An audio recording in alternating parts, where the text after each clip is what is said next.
জানালার পর্দা লাগানো হয়নি, ফলস্বরূপ স্কাই ব্লু থাই গ্লাস ভেদ করে সূর্যের স্পর্শ পড়ছে তন্ময়ের মুখমণ্ডল জুড়ে। ঘর জুড়ে সূর্যের প্রতিফলন। আড়মোড়া ঘুম ভাঙে। তার পায়ের ওপর লম্বা পাজোড়া ফেলে রেখেছে সৈয়দ। পিঠের উপর মাহিনের মাথা। চোখের সামনে ইব্রাহিম নাক ডেকে যাচ্ছে। এদের এক একজনের ঘুমের ভঙ্গিমা ভীষণ রকমের বিশ্রী। তন্ময় সবগুলোকে ঠেলে ঠুলে উঠে বসে। জানালার সামনে এসে দাঁড়ায়। বাইরে নজর ফেলতেই ভাবনায় আসে রুমে পর্দা লাগানো প্রয়োজন। এত আলো ঘরে থাকাটা তার মোটেও পছন্দ নয়। নিভু নিভু রুম তার স্বাচ্ছন্দ্যের। সেদিকে ওরও আবার ভিন্ন। মেয়েটা জানালা কখনো লাগায় না, না লাগায় সে পর্দা। ঘর দুয়ার আলোয় আলোয় রাঙিয়ে রাখে। দুদণ্ড আধার মেনে নিতে পারে না।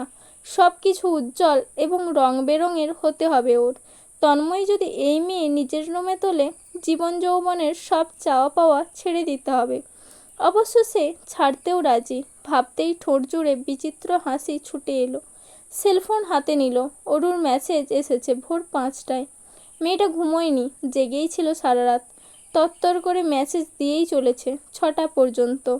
একে এখন আর লাই দিয়ে মাথায় চড়ানো যাবে না। একটু আধটু ধমকে রাখতে হবে।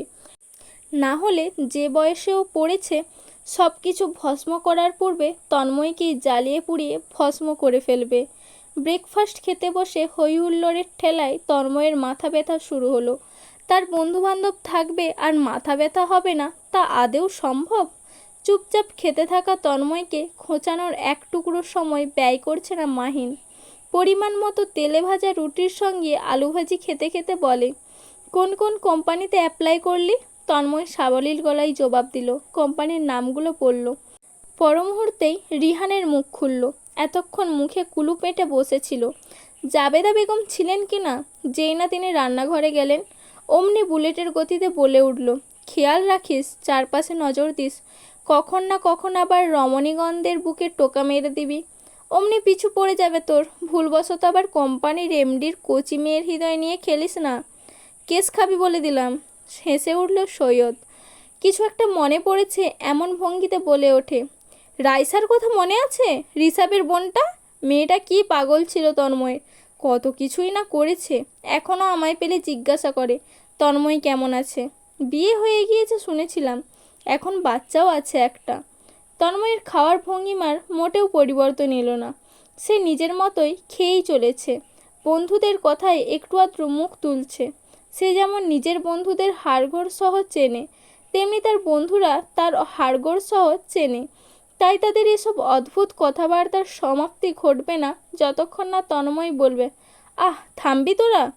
বড় বড় কোম্পানির বড়সড় পদগুলোতেই সিভি ড্রপ করেছিল তন্ময়।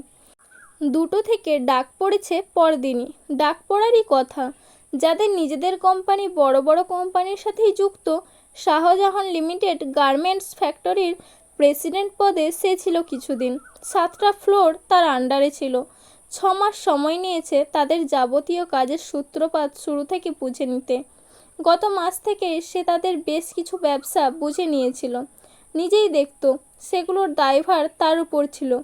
তার সিগনেচার ছাড়া কোনো কিছু নড়চড় হতো না। এত সব প্রাপ্তি নিয়ে একটা ভালো মানের চাকরি পাওয়া তার জন্য কঠিন বিষয় অবশ্যই নয়। কিন্তু সে চাচ্ছিল না মোস্তফা সাহেবের নাম কামিয়ে চাকরি করতে। আবার তাছাড়া উপায়ও দেখা যাচ্ছে না। জাবেদা বেগম আছেন সঙ্গে। তার দায়িত্ব তন্ময়ের। সেই দায়িত্ব পালন করার বড় রাস্তা টাকা পয়সা। তাই এক্ষুনি চাকরি দরকার। বাবার ওপর জেদ ধরে বসে থাকা সম্ভব নয়। তন্ময়ের সেলফোন লিভিং রুমে। সেটি কখন থেকে বেজে চলেছে। জাবেদা বেগম রান্নাঘর থেকে ছুটে এলেন। ফোন হাতে নিয়ে ছেলের রুমে প্রবেশ করেন।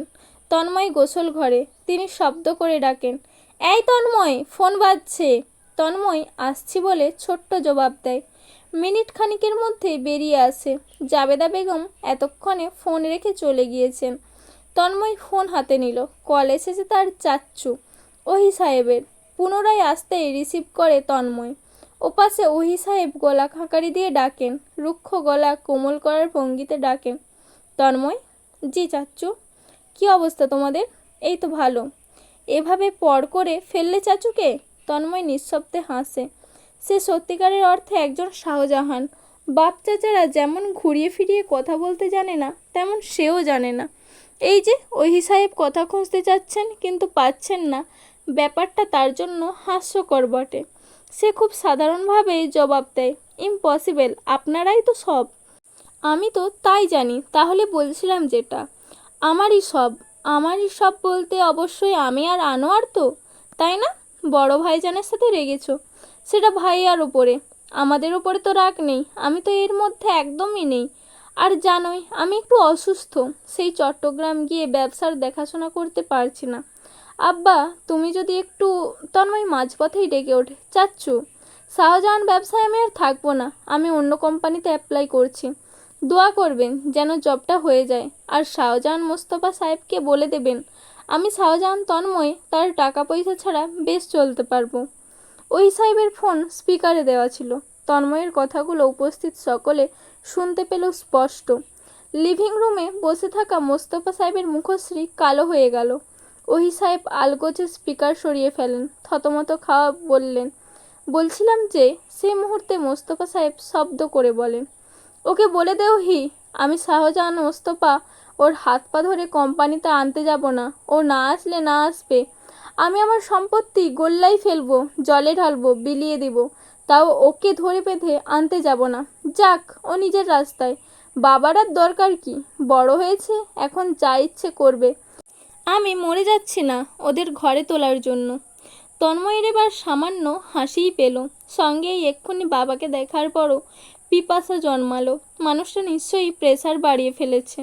গলার স্বরও অচেনা লাগছে, ভেঙে ফেলেছে কণ্ঠ। ওই কণ্ঠস্বর শোনার মতো শক্ত মন তন্ময়ের আপাতত নেই।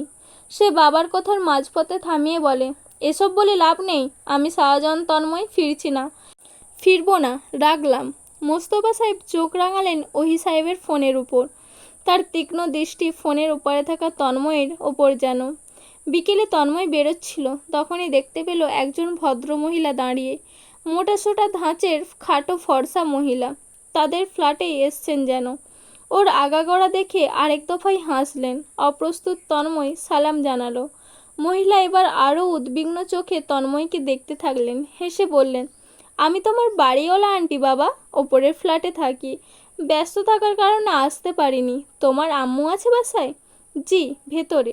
সদর দরজার সামনে আসতেই দারোয়ানের সাথে দেখা। টুকটাক কথা বলে বেরোতেই তার চোখ গেল মোড়ে। গোলাপি ফুলের গাছটার নিচে সাইকেল হাতে দাঁড়িয়ে অরু এদিক ওদিক সমানে তাকাচ্ছে। একে ওকে ডেকে কিছু একটা জিজ্ঞাসা করছে। সাদা ফ্রক পরেছে, লম্বা চুলে বিনুনি। দুদিন না দেখেই তন্ময়ের মনে হলো মেয়েটাকে সে বছর ধরে দেখেনি। বেবি পাউডারের গন্ধটাও যুগ যুগ ধরে শুঁকেনি।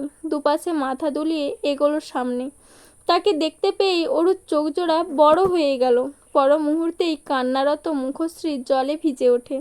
সাইকেলখানা হাত ফসকে পড়ে। তন্ময় চটজলদি সেটা এক হাতে ধরে। অমনি অরু ছুটে এসে তার বুকের মধ্যে পড়ে। যে কাজটা তন্ময় করতে পারতো না, কিন্তু তার আকাঙ্ক্ষাই ছিল, সেই কাজটা অরু করে বক্ষে একরাশ শান্তি দিয়ে ফেলল। সমানে নাক টানার শব্দ আসছে। বুকের অংশের শার্ট নিশ্চিত চোখের জলে নাকের জলে ভিজিয়ে ফেলেছে। তন্ময় মাথা তুলে তাকাতেই দেখল আশেপাশে মানুষ তাকিয়ে। অরু তখনও কাঁদছে শব্দ করে। পাশে দিয়ে যেতে থাকা ছেলে ছোকরাগুলো বিড়বিড় করছে। বিড়বিড় করে কি বলল তা স্পষ্ট শুনল তন্ময়। আমার গার্লফ্রেন্ড এমন করলে বুকের মধ্যে এতক্ষণে ঢুকিয়ে ফেলতাম ভাই। এই লোক কেমনে এভাবে দাঁড়িয়ে কাঠের মতো।